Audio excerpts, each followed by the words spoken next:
मैया यशोदा और श्री कृष्ण की एक अलौकिक कथा। एक बार यशोदा मैया प्रभु श्री कृष्ण के उल्हानों से तंग आ गई और छड़ी लेकर श्री कृष्ण की ओर दौड़ी।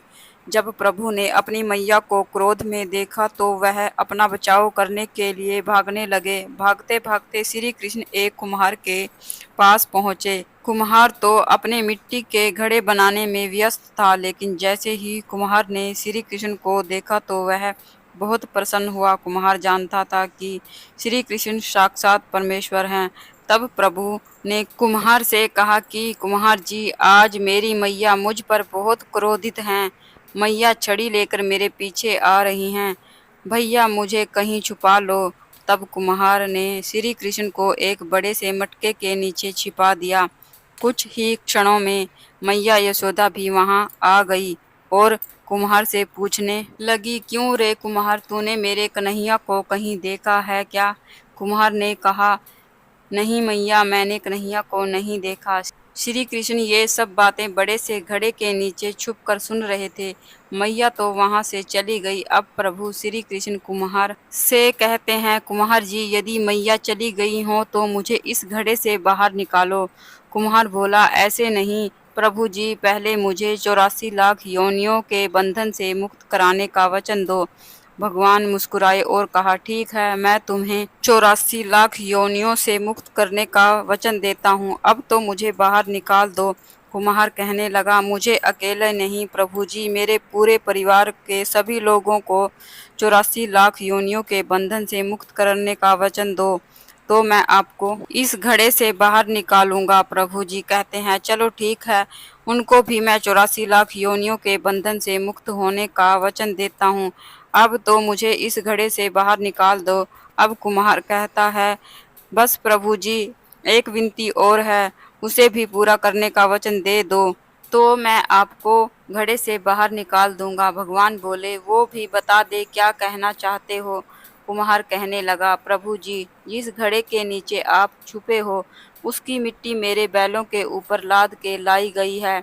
मेरे इन बैलों को भी 84 के बंधन से मुक्त करने का वचन दे दो। भगवान ने कुम्हार के प्रेम पर प्रसन्न होकर उन बैलों को भी 84 के बंधन से मुक्त होने का वचन दे दिया। प्रभु बोले, अब तो तुम्हारी सब इच्छा पूरी हो गई है, अब तो मुझे घड़े से बाहर निकाल दो।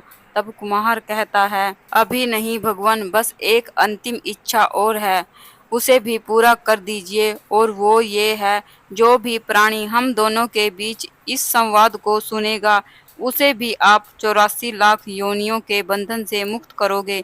बस यही वचन दे दो, तो मैं आपको इस घड़े से बाहर निकाल दूंगा। कुम्हार की प्रेम भरी बातों को सुनकर प्रभु श्री कृष्ण बहुत खुश हुए और कुम्हार से इस इच्छा को भी पूरा करने का वचन दे दिया। फिर कुम्हार ने बाल कृष्ण को घड़े से बाहर निकाल दिया, उनके चरणों में साष्टांग प्रणाम किया, प्रभु जी के चरण धोए और चरणामृत पिया, अपनी पूरी झोपड़ी में चरणामृत का छिड़काव किया और प्रभु जी के गले लगकर इतना रोए कि प्रभु में ही विलीन हो गए। जरा सोच करके देखिए, जो बाल श्री कृष्ण 7 कोस लंबे चौड़े गोवर्धन पर्वत को अपनी 21 उंगली पर उठा सकते हैं, तो क्या वो एक घड़ा नहीं उठा सकते थे? लेकिन बिना प्रेम रिझे नहीं नटवर नंद किशोर, कोई कितने भी यज्ञ करे, अनुष्ठान करे, कितना ही दान करे, चाहे कितनी भी भक्ति करे, लेकिन जब तक मन में प्राणी मात्र के लिए प्रेम नहीं होगा, प्रभु श्री कृष्ण मिल नहीं सकते। इस प्रकार हमारी कथा पूर्ण होती है। इसके साथ ही हम एक गणेश जी की कथा सुनेंगे, क्योंकि कोई भी कथा हमें अकेले नहीं सुननी चाहिए। एक गांव में एक ब्राह्मण और उसकी पत्नी रहते थे। ब्राह्मण गणेश जी का बहुत प्रिय भक्त था। वह रोजाना गणेश जी का पूजन किया करता था, उसके बाद ही अन्न जल ग्रहण किया करता था। ये देखकर उसकी पत्नी बहुत ही क्रोधित होती थी। एक दिन उसने क्रोध में आकर गणेश जी की मूर्ति को कहीं छुपा दिया। स्नान करके जब ब्राह्मण घर आया तो उसने देखा कि मेरी गणेश जी की मूर्ति यहाँ नहीं है। तो उसने अपनी पत्नी यानी ब्राह्मणी से पूछा, तो उसकी पत्नी ने कहा कि मुझे क्या पता तुम्हारी गणेश जी की मूर्ति कहाँ है। तो ऐसा करते हुए दोनों में झगड़ा हो गया। दूर पड़ी गणेश जी की मूर्ति हंस रही थी। तब ब्राह्मणी ने कहा, वो पड़ी है तुम्हारी मूर्ति, ले जाओ। तब ब्राह्मण ने गणेश जी का पूजन किया। उसके बाद ही ब्राह्मण ने अन्न जल ग्रहण किया। उसके बाद ब्राह्मण ने गणेश जी की मूर्ति को मंदिर में रख दिया और वहीं पर पूजा अर्चना करने लगा। एक दिन गणेश भगवान ने ब्राह्मण पर प्रसन्न होकर उनको दर्शन दिए और कहा कि मैं तुमसे बहुत अधिक प्रसन्न हूँ, मांगो जो कुछ मांगना चाहते हो। तब ब्राह्मण ने सोचा कि क्या मांगू, अन्न मांगू, धन मांगू या अपने लिए कोठी बंगला मांगू। तब गणेश जी ने कहा कि जो कुछ तुमने सोचा है वह सब कुछ तुमको मिल जाएगा। तथास्तु कहते हुए गणेश जी अंतर्ध्यान हो गए। ब्राह्मण को वो सब कुछ मिल गया जो गणेश जी ने उसको वरदान दिया था। ये सब देखकर ब्राह्मण की पत्नी को लालच आ गया, वह भी गणेश जी का पूजन करने लगी। उसके बाद ब्राह्मणी ने ब्राह्मण से कहकर गणेश जी की मूर्ति को घर में ही बुलवा लिया। उसके बाद दोनों पति पत्नी गणेश जी की पूजा अर्चना करने लगे। हे गणेश जी भगवान, जिस प्रकार आपने ब्राह्मण के साथ की ऐसे सबके साथ करना, कहते सुनते हुकारा भरते हुए जो भी कोई इस कथा को सुन रहा है उसकी सभी इच्छाओं को पूरा करना। बोलिए गणेश जी महाराज की जय। कथा सुनने के बाद जो फूल हमारे हाथ में थे उसको हम श्री कृष्ण के चरणों में अर्पित करेंगे।